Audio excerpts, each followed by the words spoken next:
Seasons of life. Man must make peace with his seasons, or the gods will laugh at him. A Mary Renault character said that. The fates guide him who will, him who won't, they drag. The ancient Greeks said that. Each of the seasons of aging, youth, middle age, old age, has its hardships, trials, and rewards. Dorothy Canfield Fisher said, "One of the many things nobody ever tells you about middle age is that it's such a nice change from being young." But we live in a culture that interprets aging as a slow emergency, something to resist at every moment. As an ad for an anti-aging cosmetic put it, "I don't plan to grow old gracefully. I plan to fight it every inch of the way." And so this is an example of how advertisements, some of the great black magic of the present era, are designed to create suffering, to make you feel a state of suffering, and then with the product as the answer. There was an ad for oil of Olay that I used to see, and Ram Dass pointed out the same ad in a talk he gave on aging, where it shows this woman about in her late 60s or something, and she's just looking at her hands with like kind of horror, and the caption of the ad says, "They call them aging spots. I call them ugly." And Ram Dass added, "They call them ugly. I call them aging spots." So there's a lot of benefit in a lot of products to be sold, and plastic surgeries and so forth, in trying to promote anti-aging potions, which don't actually work, of course. But when something's a cosmetic, you can make any claim that you want, and it's not FDA regulated. So similarly, I don't take any doctor or book seriously that uses the phrase anti-aging, because our bodies are pro-aging, at least at this point in the evolution of biotechnology. So age denialism is a highly toxic thing, but I'll have some more to say about that in a moment. The seasons become enemies when you fight them, and your allies when you work with them. The seasons of life temper the soul, and people of average lifespans end up going through all of them. Accept the season you are in with grace, and learn and develop from all the hardships, trials, and rewards of our mortal seasons. Now, just so you know, in recording these videos, I use age-advancing filters, because if people saw how young and glamorous I actually look, they might not take me so seriously as an old oracular sage. No, actually, I'm not using age-advancing filters. That's a joke. This is my age right here, 66. Now, people say that I could pass for a 63-year-old who hasn't slept in a couple of days. I hope that's true. But it might not be. And I have to work with the present season. But I don't believe in age denialism. You can see something I wrote about aging. It's also another YouTube on this channel called "You're Only as Old as You Are, the 6 Noble Truths of the Zap Philosophy of Aging." And so something that I'm against and find highly annoying is age denialism. Don't ever tell me I'm 66 years young when I know very well I'm 66 years old. My imagination is more powerful than it was when I was 16, but that factor, that age, is a real major factor in my life. There's another very annoying ad, I forget for what product or service, but you see this African American woman, late middle, was probably about 70, and she what does she say? Age is just a number, and mine's unlisted. No, it's not unlisted. It's right there on your face, and it's not just a number. The phone numbers in the telephone book, people I don't call, those are just numbers. But your age is a very highly significant number that is going to be there on your medical records because it says a million things about your health and your life expectancy and all kinds of things. So let's not fall into like you're only as old as you feel and all that kind of nonsense. The As my mom, who was a psychologist for 44 years, would say, the facts are always friendly. Uh, if you want to evaluate your life or work with what you've got right now, you need to take your age into account. I'm not going to uh, plan on keeping up with a bunch of guys in their 20s on an 18-mile a day backpacking trip like I used to as a wilderness guide. It's just not realistic. And so what I see is that each of these ages has comes with its own advantages and disadvantages, but our minds are kind of predisposed to see uh, to take for granted the advantages that come with a particular age and to mostly complain about the disadvantages, which are often steep.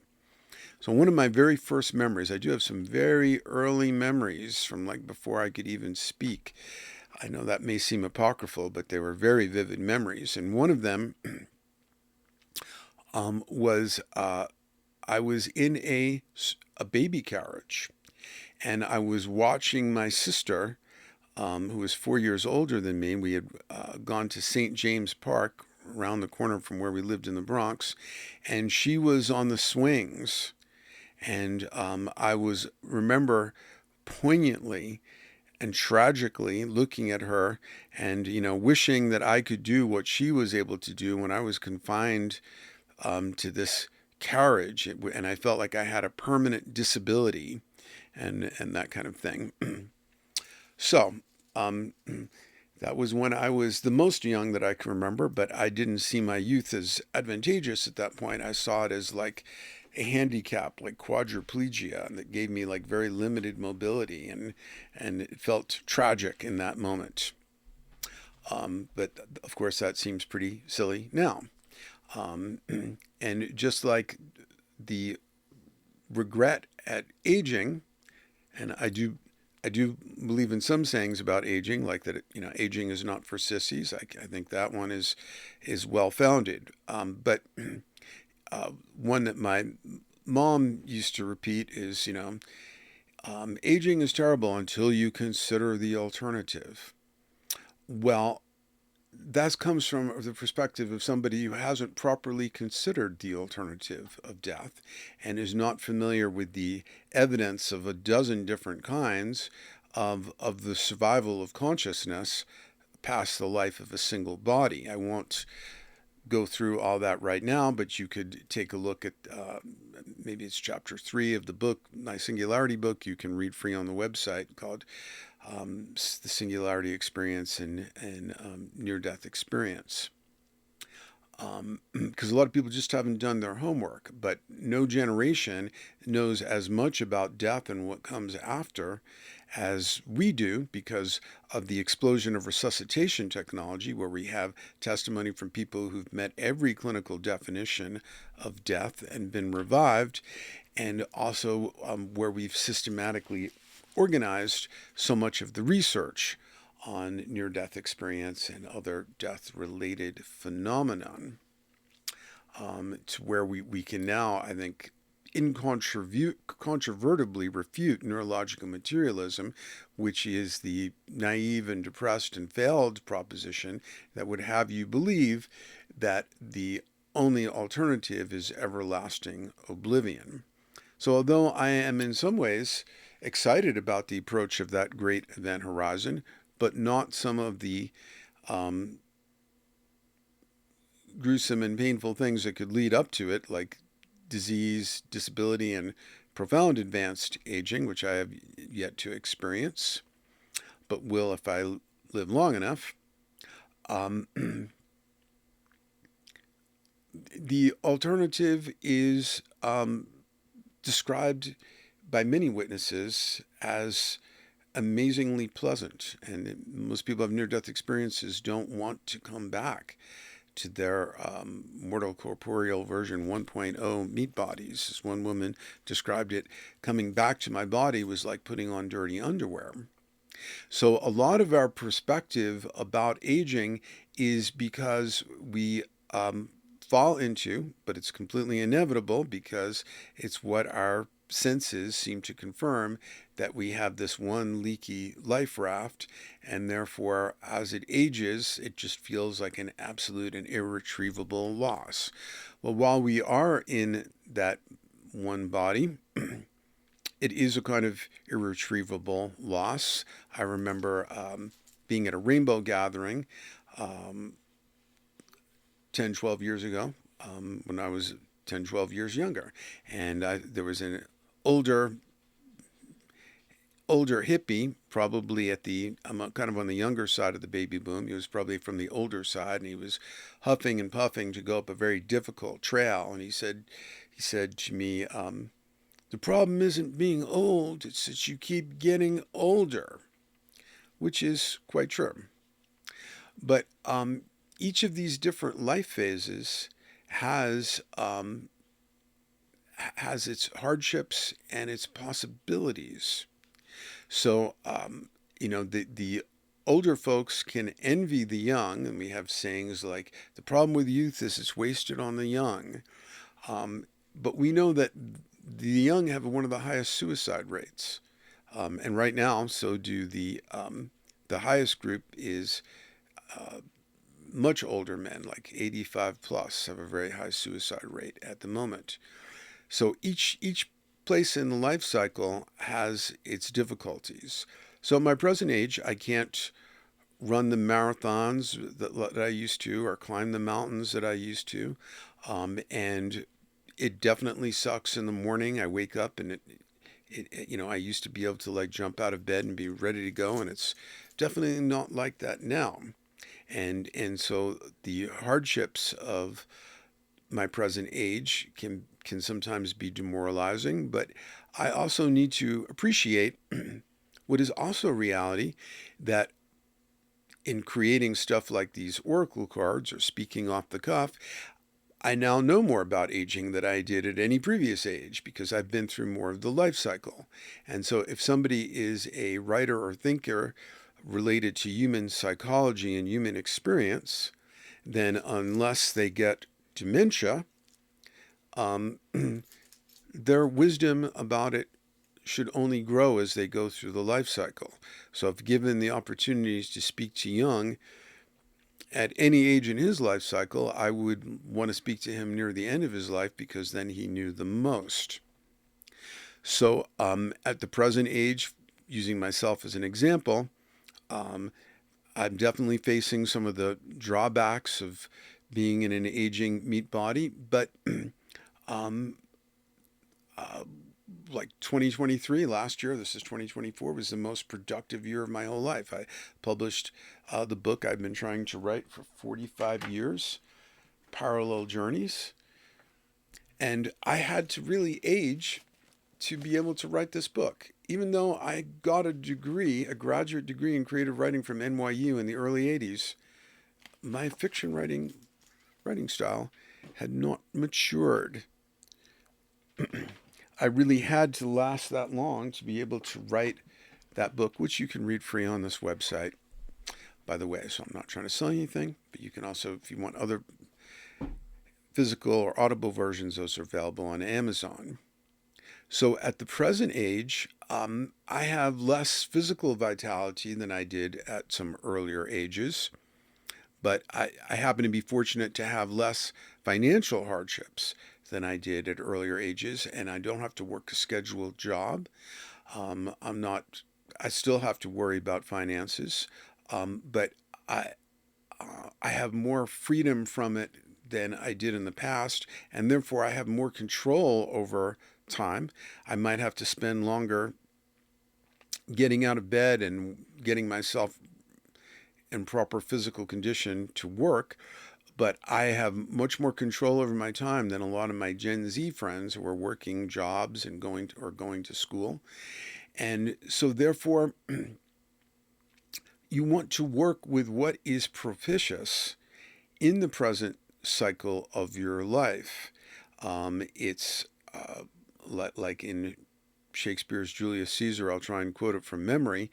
There's a tide in the affairs of man, taken at its flood. It leads onto fortune, omitted, and all one's life is bound in shallows and in miseries. We must take the tide while it serves, or lose our ventures.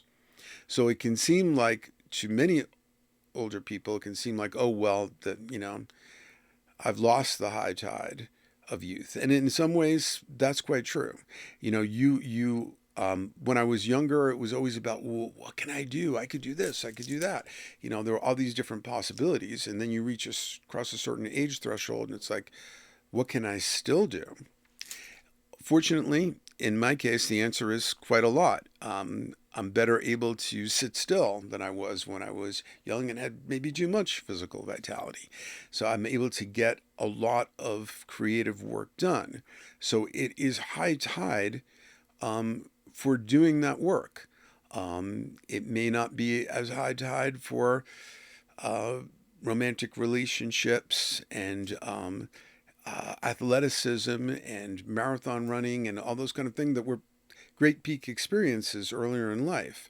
But I'm not going to sit. It's not very helpful for me to sit around regretting those things that are where I'm not at high tide, when at least I've got a major life area that is at very high tide right now, and so I'm going to work with that. So you always want to kind of ask yourself, where is the iron hot right now? Where is it malleable? Where can I create change and be of superior influence? When you get older, you're not as desirable in the sexual romantic marketplace, but on the other hand, you are in the most desirable age demographic to be a mentor because you've acquired wisdom. And there are extremely few people in our society who are willing and capable of mentoring. And so if you are one of them and you're at an older age, you can be a fantastically useful, nourishing person to people of younger generations. And so rather than focusing on the things that you can't be at a certain age, focus on what you can be at that age and take physical actions. As they say, love is a verb. Take physical actions to further the love and nourishment that you can bring to the world at your present season of life.